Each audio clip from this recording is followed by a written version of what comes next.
नमस्कार दोस्तों, आप सभी का स्वागत है एक नई दिलचस्प कहानी के साथ द डार्क स्टोरीज में। इस कहानी को पूरा देखने के लिए दिल थाम कर बने रहिए।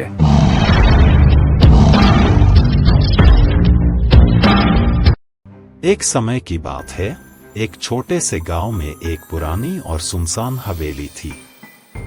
उस हवेली के बारे में लोगों का मानना था कि वहां भूतों का वास है। कोई भी गांव का व्यक्ति उस हवेली के पास जाने की हिम्मत नहीं करता था। एक दिन गांव में एक नौजवान लड़का आया जिसका नाम राज था। उसे उन भूतिया कहानियों पर यकीन नहीं था और उसने फैसला किया कि वह हवेली के अंदर जाकर सच्चाई का पता लगाएगा।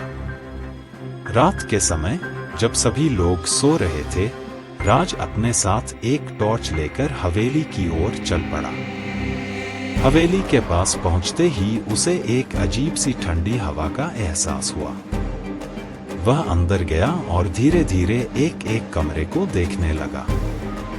हवेली बहुत पुरानी थी, दीवारों पर धूल और जाले फैले हुए थे। अचानक उसे एक कमरे से हल्की हल्की आवाजें सुनाई दी। डरते डरते राज उस कमरे के पास पहुंचा और दरवाजा खोला। अंदर गुप्पा अंधेरा था। उसने टॉर्च की रोशनी फेंकी तो सामने एक पुरानी कुर्सी पर एक परछाई बैठी हुई दिखी। वह परछाई धीरे धीरे उसकी तरफ बढ़ने लगी।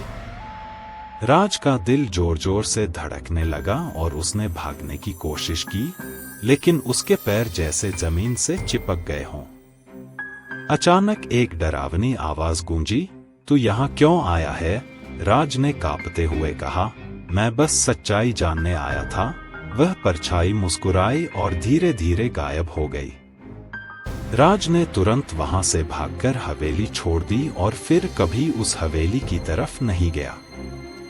वह रात उसकी जिंदगी की सबसे भयानक रात थी। ये कहानी कैसा लगा आप लोगों को कमेंट में जरूर बताइएगा और भी दिलचस्प कहानियों के लिए चैनल को सब्सक्राइब कर लीजिएगा। धन्यवाद।